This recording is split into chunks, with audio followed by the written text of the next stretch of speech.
Guys, मेरा नाम तारिक एके है और पाकिस्तान में मैं सोनी अल्फा एम्बेसडर हूँ। आज की इस वर्कशॉप के अंदर मैं तीन चीज़ें बड़ी इंपॉर्टेंट डिस्कस करने वाला हूँ कि सोनी A7R4 के अंदर उसकी डायनेमिक रेंज के गेम्स क्या हैं। अगर मैं तस्वीर by mistake somehow over expose या अंडर एक्सपोज कुछ इस तरह से कैप्चर कर लूँ तो वो एडिट होने के बाद आफ्टर प्रोसेसिंग इन लाइटरूम और फोटोशॉप उसका रिजल्ट किस तरह से कुछ इस तरीके से निकल सकता है।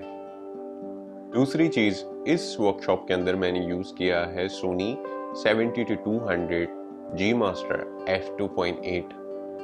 उसके बारे में मैं थोड़ा सा आगे चल के बात करूंगा। And last but not the least, मैं आपको इस वर्कशॉप के अंदर ये भी बताऊंगा कि लाइटरूम में मैं किस तरह से अपनी तस्वीरों को प्रोसेस करके एक फाइनल प्रोडक्ट रेंडर करके अपने क्लाइंट्स को डिलीवर करता हूँ। सो इस वर्कशॉप को आगे बढ़ाने से पहले मैं आपको बताता चलूँ कि स्पेशली फॉर दिस वर्कशॉप मैंने ये लेंस मंगवाया था सोनी से 70-200 f2.8 G Master lens.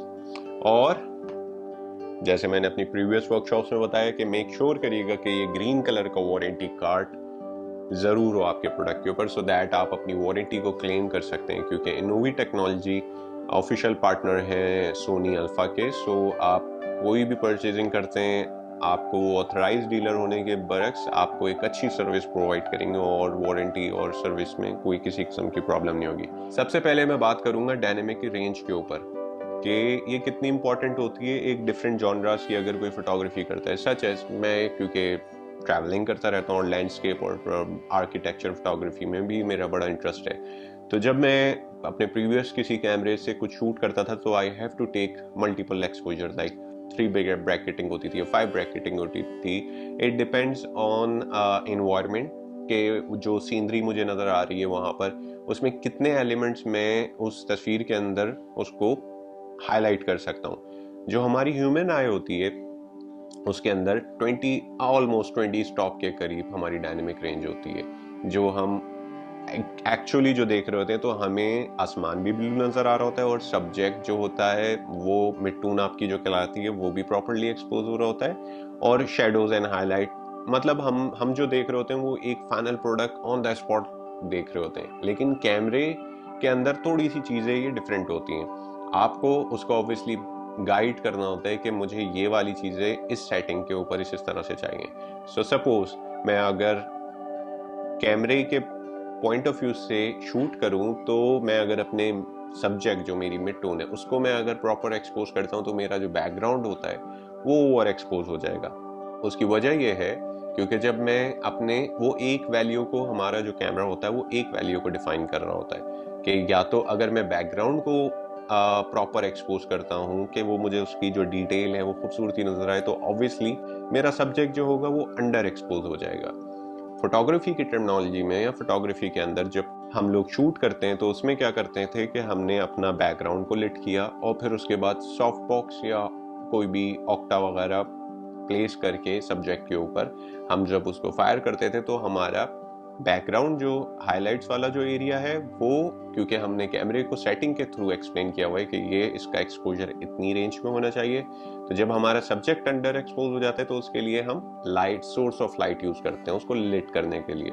Even अभी भी ये चीजें हैं, लेकिन बाय द टाइम और टेक्नोलॉजी जिस तरह से इम्प्रूव हो रही है, पहले अगर हम उन अंडर एक्सपोज या ओवर एक्सपोज तस्वीरों को रॉ फाइलों में रिकवर करने की कोशिश करते थे तो एक लिमिट, सर्टन लिमिट तक आकर उसमें प्रॉब्लम, ग्रेन्स और नॉइज आने लग जाती थी और बहुत मुश्किल होती थी उसको एक अच्छा प्रिंट निकालने के लिए। अगर मैं मेगापिक्सल की बात करता हूं तो 61 मेगापिक्सल के होने के बावजूद इसकी डायनेमिक रेंज की जो परफॉर्मेंस है उससे मैं बहुत इंप्रेस हुआ। एक छोटी सी एग्जांपल आपको देता हूं कि मेगापिक्सल ज्यादा होने से आपका जो पिक्सल साइज है वो ऑब्वियसली छोटा हो जाता है, क्योंकि उसको उस फ्रेम साइज के अंदर मैक्सिमम पिक्सल्स को एडजस्ट करना है। और अगर आपका कैमरे के मेगापिक्सल कम है तो जो ईच पिक्सल होगा उसका साइज इंडिविजुअल थोड़ा सा बड़ा होगा। तो जब हम बात करते हैं कोई फिल करने की कोई चीज, तो डायनेमिक की अगर मैं बात करूं तो उसमें डिटेल जो है, जितने कम मेगापिक्सल होते हैं उसमें डायनेमिक रेंज इंप्रूव करने का मार्जिन हमारे पास ज्यादा होता है, और जहां मेगापिक्सल ज्यादा होते हैं वहाँ पे हमारे पास डायनेमिक रेंज को कंट्रोल करने का मार्जिन थोड़ा सा कम हो जाता है। स्पेशली मैंने इस वर्कशॉप के लिए 7R4 ही क्यों चूज़ किया, क्योंकि इसका मेगापिक्सल जो 61 मेगापिक्सल है, क्या उसके बावजूद इसकी डायनेमिक रेंज इम्प्रूव है या नहीं, ये मैं चेक करना चाहता हूँ। करंट जो वेडिंग ट्रेंड जो आया हुआ है वो चल रहा है अवेलेबल लाइट के ऊपर। इसी वजह से मैंने डायनेमिक रेंज का टॉपिक चूज किया कि क्या जितने भी वेडिंग फोटोग्राफर है पाकिस्तान में, वो अगर इस ट्रेंड को फॉलो कर रहे हैं जो कि चल रहा है। सबसे इम्पॉर्टेंट चीज़ ये होती है कि आप अगर एक प्रोफेशनल सर्विस प्रोवाइडर हैं, so you have to have updated equipment with all the gears and specs by the time, because obviously आप एक चार्ज करते हैं आगे क्लाइंट से, सो आपको आगे क्लाइंट को एक अच्छा परफेक्ट एक्सपोजर देना बहुत ज़रूरी है। मैं हमेशा से जो भी लेंसेज जो भी गियर यूज़ करता रहता हूँ, मैं थोड़ा सा टेक्नोलॉजी को फॉलो कर रहा होता हूँ और देख रहा होता हूँ कि डिफरेंट टूल से क्या रिजल्ट प्रोड्यूस हो सकता है। सोनी A7R4 का जो मैंने डायनेमिक गेम्स देखे, मैं बहुत इम्प्रेस हुआ, because literally during the shoot I was like कि मैं इतना अंडर एक्सपोज कैप्चर कर रहा हूँ, क्या ये वाकई में रिकवर हो सकते हैं, और जो मैंने ओवर एक्सपोज कुछ शॉट्स कैप्चर किए वो किस तरह से रिकवर होंगे। सबसे बड़ी प्रॉब्लम क्या होती है कि जब आप किसी क्लाइंट का काम कर रहे हो और उसमें आपके पास वीडियो भी हो और फोटोग्राफी भी हो, तो जो मुझे प्रॉब्लम फेस करने को होती थी वो ये चीज़ कि मेरे वीडियोग्राफर अपनी वीडियो शूट कर रहे होते थे और at the same time, because time limited होता है वेडिंग उसमें आपके पोर्ट्रेट में, तो at the same time photographer भी अपनी फ्लैश लाइट और ऑक्टा लगा के क्लिक कर रहे होते थे। तो उसका सबसे बड़ा प्रॉब्लम क्या होता था कि एवरी सिंगल क्लिप के अंदर वो शटर रिलीज का जो है वो पीछे जो लाइट एक स्पार्क होती है वो नज़र आती थी, जो कि अच्छा नहीं लगता देखने में। वो एक नेचुरल फील गायब हो जाती है, उसमें एक फ्लैशी और एक अजीब से एक इफेक्ट आ रहा होता है। इसके अंदर अगर हम कोई लाइट ना यूज़ करें, देखें फोटोग्राफी के अंदर इट्स अप टू यू कि आप कितना ड्रामेटिकल जाना चाह रहे हैं, आप कैप्चर क्या करना चाह रहे हैं। लेकिन जो अभी करंट ट्रेंड चल रहा है उसमें you just have to click a perfect focus picture and that's all. अब वो अंडर है या ओवर है, आप लेटर ऑन उसको प्रॉपरली एक्सपोज कर सकते हैं, मगर हमारी कोशिश ये होती है कि हम जब भी कैप्चर करें तो उसको परफेक्ट करें। इसीलिए मैंने जो शूट आज लाइन अप करी है उसमें मैंने थोड़े से जानबूझ के अंडर एक्सपोज कैप्चर किए और कुछ ओवर एक्सपोज कैप्चर किए, ताकि मैं इस कैमरे की डायनेमिक रेंज की पावर को चेक कर सकूं। तो चलते हैं लोकेशन के ऊपर और वहाँ पे हम डिफरेंट शॉट्स लेंगे जल्दी से। वो शूट करने के बाद फिर मैं आपको वापस आकर बताऊंगा कि लाइटरूम में मैं अपनी फ़ोटोज़ को किस तरह से एडिट करता हूँ।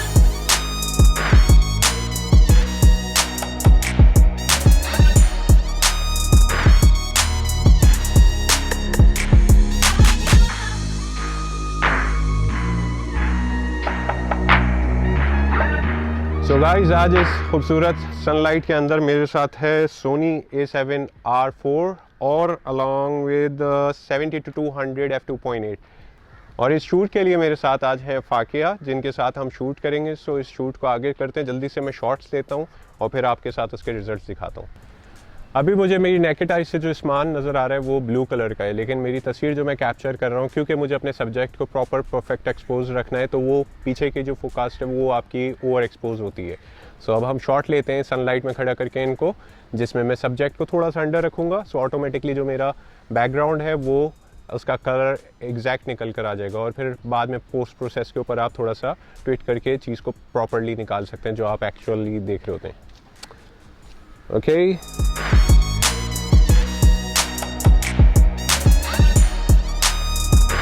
तो कैमरे के थ्रू आपको एक्सप्लेन करना होता है, उसे डिफाइन करना होता है कि सब्जेक्ट का बिल्कुल इवन एक्सपोजर किस तरह से तो आप सेटिंग के थ्रू जब हम सब्जेक्ट को अपने परफेक्ट एक्सपोजर के ऊपर लेकर जाते हैं तो प्रॉब्लम ये होती है जो बैकग्राउंड होता है, जो हाईलाइट होती है, वो ओवर एक्सपोज हो जाती है, ओवर कास्ट हो जाती है।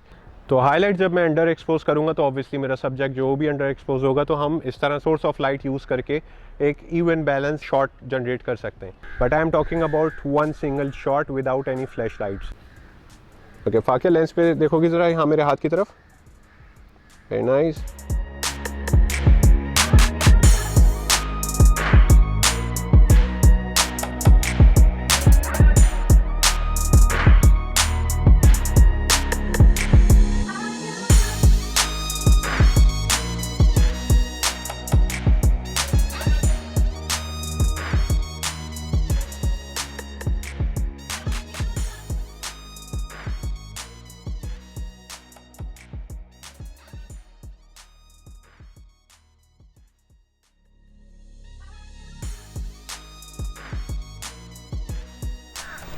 HDR जब हम कैप्चर करते हैं तो उसमें ये चीज़ इंपॉर्टेंट बहुत होती है कि आपका सब्जेक्ट जो मूव ना हो रहा हो। बिकॉज अगर मैं मल्टीपल शॉट लेता हूँ अंडर एक्सपोज और ओवर एक्सपोज, तो उसके अंदर दोनों शॉट जो हैं वो प्रॉपर विदाउट एनी मोशन के होने चाहिए। अभी मेरे सब्जेक्ट तो यहाँ पर जो बैठी हुई हैं वो प्रॉपर लाइक स्टेबल है, लेकिन जो पीछे जो पत्ते हैं वो हवा की वजह से हिल रहे हैं। तो जब मैं दोनों शॉट को मर्ज करूँगा तो उसमें वो प्रॉपर वो जो HDR जो मर्ज करता है उसमें वो कहीं ना कहीं वो प्रॉब्लम आ रही होती है उसके ऊपर।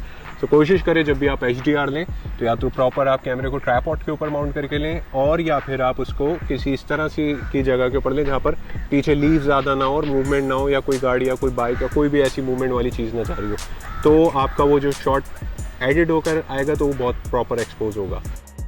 तो ये तो थी एक छोटी सी टिप अबाउट HDR, लेकिन यहाँ पर मैं अभी HDR कैप्चर नहीं कर रहा क्योंकि मेरा टॉपिक एक डायनेमिक रेंज के ऊपर है। तो हम यहाँ पर सिर्फ एक सिंगल शॉट कैप्चर करेंगे, इधर वो अंडर हो या ओवर हो। Later on after processing in Lightroom हम किस तरह से उन्हें इन्हेंस करेंगे।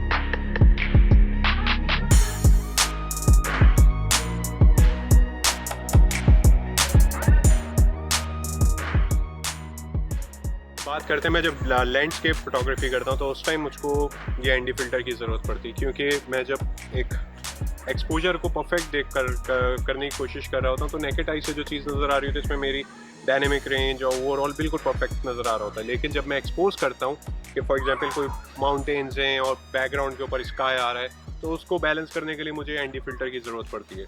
तो ये लगाने के बाद मेरा एक्सपोजर जो है वो परफेक्ट आ जाता है।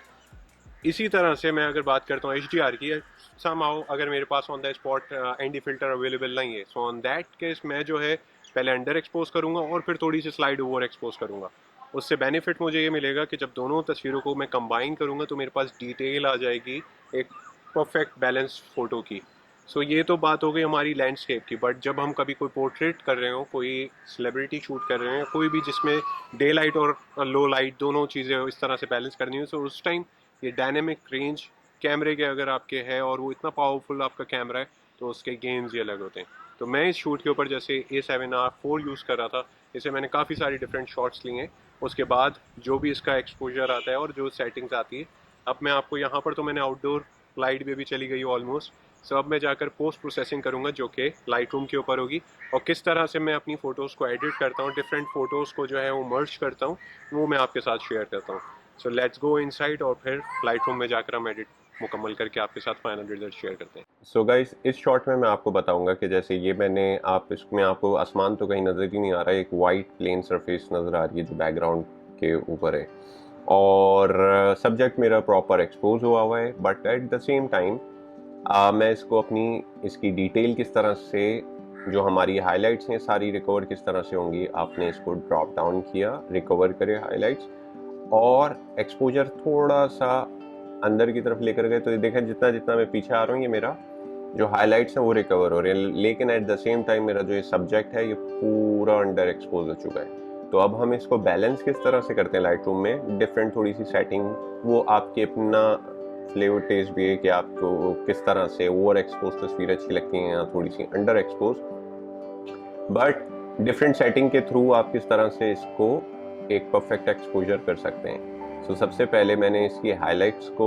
ड्रॉप डाउन किया एंड देन मैं इसके शेडोज़ को थोड़े से इंक्रीज करूँगा सो दैट मेरे जो ये मॉडल है ये प्रॉपरली लेड हो जाए। और फिर उसके बाद आपकी ये डिफरेंट की सेटिंग्स होती है। मैं इसमें इतना इसको शार्प नहीं कर रहा होता, लेकिन कलर्स के ऊपर डिपेंड होता है कि आपको सैचुरेटेड तस्वीर अच्छी लगती हैं या थोड़ी सी लेस सैचुरेशन वाली तस्वीर अच्छी लगती हैं। तो बट मैं समवेयर अराउंड थोड़ा सा -5 -7 इस तरह के उसके ऊपर जा रहा था, तो थोड़ी सी नेचुरल आपको फील आ रही होती है। नीचे आएंगे तो फिर यहाँ पे जो ये मेन पार्ट होता है आपका, जिसके ऊपर आप अपने कलर्स को डिफाइन कर सकते हैं कि आपको ग्रीन का कौन सा शेड चाहिए है और स्पेसिफिक एक कलर की डिटेल। फॉर एग्जांपल मैं अगर जो ग्रीन है ये वाला पार्ट, इसको मैं चेंज करना चाहता हूँ, तो यहाँ से हम ये ग्रीन के ऊपर आएंगे और ये देख रहे हैं पीछे बैकग्राउंड का ये कलर चेंज हो रहा है। ये तो बहुत अनरियलिस्टिक लगता है, but I like to have somewhere between here. अब आसमान का जो कलर है ब्लू, उसको हम थोड़ा सा कलर इनहैंस करेंगे, दैट्स इट। और ओवरऑल जो वाइट बैलेंस है हमारा, उसको हम समवेयर अराउंड 6000 के ऊपर रखेंगे। अब हम जब भी आप कोई एक सेटिंग चेंज करेंगे सो ऑब्वियसली फिर उसमें आप मज़ीद इसमें एक्सपोजर और बाकी जो सेटिंग आपने पहले सेट करी हुई है उसमें आप थोड़ी सी ट्विकिंग करके अपने मर्ज़ी के मुताबिक शॉट निकाल सकते हैं। सो मैं आपको दिखाता हूँ कि ये प्रीवियसली ये कैसे थी। This is the one like का जो आपके बिफोर एंड आफ्टर वाला आप ये देख सकते हैं। अभी भी अगर आपको लग रहा होता है कि आपका एक्सपोजर जो है वो थोड़ा सा अंडर की तरफ हो रहा है, तो आप इसमें इसके शेडोज थोड़े से और इंक्रीज कर सकते हैं। जब हम ये दोनों सेटिंग चेंज कर रहे होते हैं, हाइलाइट्स एंड शेडोज, तो मेक श्योर करिएगा कि आपकी नॉइज जो है उसको भी आप थोड़ा सा कंट्रोल करके लेकर चलें। इसकी रॉ की इंटेंसिटी काफ़ी स्ट्रॉन्ग है, सो मैं पहले जो कैमरे होते थे उसमें मैं तकरीबन 15 तक से ऊपर नहीं जाता था, but in this body I can go like around 40 और 30 समवेयर।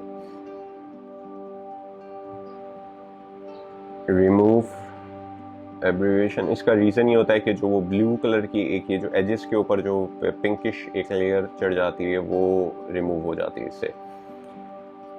आते हैं जनाब अपनी और आगे की। मैंने कुछ जो शॉट्स इस तरह के कैप्चर किए थे, जैसे मैंने आपको मेंशन किया था ड्यूरिंग द वीडियो कि मैंने कुछ shots under expose such as this one, ये हमारा एक्चुअल शॉट था and this is what we got.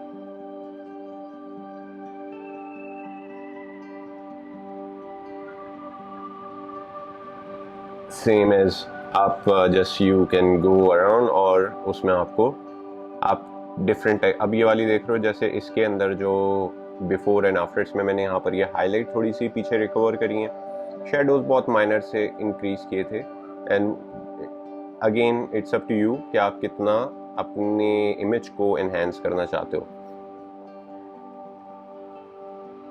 ये जो सीरीज अब जो शुरू होने वाली है ना, ये तो मैंने बिल्कुल ही पिच ब्लैक करके कैप्चर करी थी और उसका रिजल्ट मैं आपको भी दिखाता हूँ।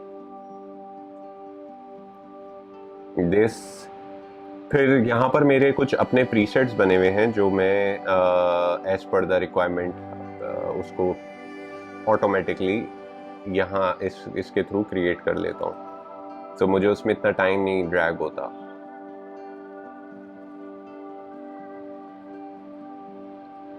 अब हम आते हैं अपने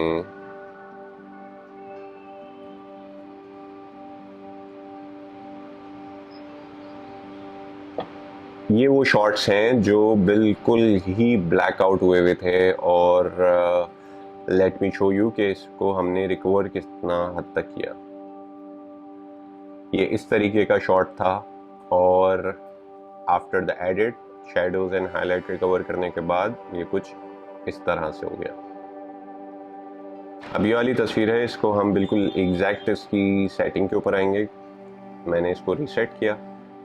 अब मैं इसको आपके सामने इस तस्वीर को एडिट करूँगा। एज यू कैन सी कि अगर पहले टाइम हम लोग इसको पुराने जो टेक्नोलॉजी थी उसमें अगर इस तरह का कोई एक्सपोजर आ जाए तो पॉसिबिलिटी ही नहीं थी कि हम उसको रिकवर कर सकें। सो नाउ सबसे पहले मैं थोड़ा सा एक्सपोजर इंक्रीज करूँगा एंड देन हम अपने शेडो रिकवर करेंगे और फिर उसके बाद हम देखेंगे कि हमें हमारा एक्सपोजर और कितना मज़ीद इंक्रीज़ करना है कि जहाँ तक हमारी जो इमेज है उसकी क्वालिटी भी मेंटेन रहे, वो भी डिस्टर्ब ना हो और आपका जो एक्सपोजर है वो भी प्रॉपरली एक्सपोज हो जाए। सो ये डिफरेंट सेटिंग्स इसके ऊपर होती हैं, आप इसको चेंज करते जाओ और फिर उसमें आपको एक आइडिया होता रहता है कि okay fine, this is the final one जो मैं जिसको यूज़ कर सकता हूँ एक अच्छे उसमें। सो मैंने कुछ एडिट करने के बाद प्रीसेट सेव किए हुए थे और वो मैं अप्लाई करके आपको दिखाता हूँ। This is what we got. और यहाँ पे अब मैं अपना एक्सपोजर अपने मर्ज़ी के मुताबिक चेंज कर सकता हूँ इसको कि मुझे ज़्यादा इसमें रखना है या मज़ीद थोड़ी सी highlight, cause highlight I guess जो है वो प्रॉपरली लिड हुई है, so I don't need it because मैंने उसको कैप्चर ही जो शॉट लिया था, जो ओरिजिनल शॉट था वो कुछ इस तरह से था। तो ये हमारी हाईलाइट जो है ये यहाँ पर ये अभी प्रॉपरली एक्सपोज हैं। मुझे सब्जेक्ट को वो प्रॉपरली एक्सपोज करना था तो उसके लिए मैंने यहाँ से सेटिंग चेंज करी और फिर उसके बाद फाइनल रिजल्ट कुछ इस तरह से आया। I will show you one last, check this one. ये कुछ इस तरह से शॉट रिकॉर्ड हुआ था और क्योंकि ये जो बादल की जो आप जो ये डिटेल देख रहे हैं वाली, ये अगर मैं अपने सब्जेक्ट को एक्सपोज प्रॉपरली करता तो ये पूरा एरिया जितना भी आपको ये नज़र आ रहा है ये सब ओवर एक्सपोज हो जाता, वाइट हो जाता और रिकवरी के बिल्कुल भी चांसेस नहीं थे। बट मैंने इसको अंडर एक्सपोज किया अपने सब्जेक्ट को क्योंकि मुझे इस चीज़ को हाईलाइट करनी था और लेटर ऑन मैंने शेडोज रिकवर करके अपने सब्जेक्ट का भी एक्सपोजर बिल्कुल परफेक्ट कर दिया, as you can see here. You in this one, ये मैंने एक छोटी सी एग्जांपल के लिए हम लोग का ऑलमोस्ट पैकअप हो गया था और जाते हुए जस्ट ये शॉट कुछ यूं कैप्चर किया था मैंने और उसके बाद ये कुछ इस तरह से नज़र आ रहा है। यू सी ये बेसिकली ये वाला पार्ट हमने इसके ऊपर यहाँ पर इन्हेंस किया और ये इवन इसके ऊपर भी जो है मेरे पास अभी मार्जिन होता है कि मैं इसको कितना अपने मर्जी के मुताबिक कर सकता हूँ। बाकी फिर आप इसकी जो नॉइज़ डिटेक्शन है वो जब आप सेट कर देते हैं तो ये आराम से प्रॉपरली प्रिंट हो सकता है ये शॉट, कोई प्रॉब्लम नहीं होगी।